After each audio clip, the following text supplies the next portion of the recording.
मध्य Asia में जंग तेल के कुओं से ज्यादा अब बाजार की नसों पर असर डाल रही है। लेकिन इसी बीच अमेरिका एक ऐसा दांव खेलने की तैयारी में है जो पूरी दुनिया के तेल खेल को कुछ दिनों के लिए पलट सकता है।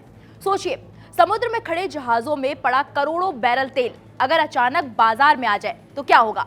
जंग के बीच अब सबसे बड़ा सवाल है तेल और तेल की कीमतें। और इसी सवाल का जवाब खोजते हुए स्कॉट बेसेंट ने एक बड़ा संकेत दे दिया है। अमेरिका ईरान के उस तेल पर लगी पाबंदी हटाने पर विचार कर रहा है जो इस वक्त समुद्र में जहाजों पर फंसा हुआ है। ये कोई छोटा मोटा आंकड़ा नहीं है, करीब 140 मिलियन बैरल यानी 14 करोड़ बैरल तेल जो अभी बाजार से बाहर है।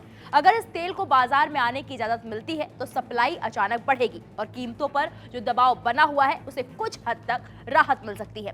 खुद स्कॉट बेसेंट के मुताबिक ये अतिरिक्त तेल 10 से 14 दिनों तक तेल की बढ़ती कीमतों को काबू में रखने में मदद कर सकता है। अभी मिडिल ईस्ट में जारी लड़ाई के कारण तेल की सप्लाई प्रभावित हो रही है जिससे बाजार में दबाव बना हुआ है। लेकिन सवाल ये है, क्या ये फैसला सिर्फ बाजार के लिए है या इसके पीछे एक बड़ा रणनीतिक खेल भी छिपा हुआ है। दरअसल अभी मिडिल ईस्ट में जंग के कारण तेल की सप्लाई बुरी तरह प्रभावित हो रही है। मीडिया रिपोर्ट्स के मुताबिक करीब 15 मिलियन बैरल प्रतिदिन की सप्लाई पर असर पड़ा है और यही वजह है कि ग्लोबल मार्केट में डर और अनिश्चितता दोनों बढ़ रहे हैं। ऐसे में अमेरिका का ये कदम उसकी पुरानी नीति से बिल्कुल उलट नजर आता है, क्योंकि अब तक यूनाइटेड स्टेट्स ईरान पर दबाव बनाने के लिए तेल पर सख्त पाबंदियां लगाता रहा है। लेकिन अब तस्वीर बदल रही है।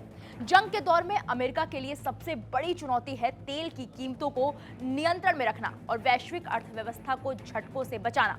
यानी साफ है, ये फैसला सिर्फ राजनीति नहीं बल्कि इकोनॉमिक स्ट्रेटजी भी है। अब जरा एशिया की तस्वीर समझिए।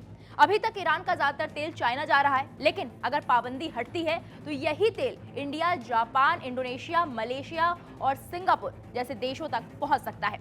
और इन देशों के लिए ये सिर्फ तेल नहीं बल्कि एनर्जी सिक्योरिटी का सवाल है, क्योंकि खाड़ी क्षेत्र पर निर्भरता इतनी ज्यादा है कि सप्लाई में थोड़ी सी भी कमी सीधे कीमतों में आग लगा देती है। और अगर जंग लंबी चली तो ये राहत भी सिर्फ अस्थायी साबित होगी।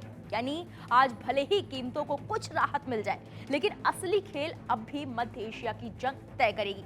तो सवाल यही है, क्या अमेरिका का ये कदम तेल बाजार को स्थिर करेगा या सिर्फ कुछ दिनों की राहत देकर एक बड़े तूफान की आहट है। क्योंकि जंग सिर्फ जमीन पर नहीं, अब तेल के हर बैरल में लड़ी जा रही है और इस जंग का असर सीधे आपकी जेब तक पहुंचने वाला है। फिलहाल इस पूरे मामले पर आपकी क्या राय है, हमें कमेंट बॉक्स में जाकर जरूर बताइएगा।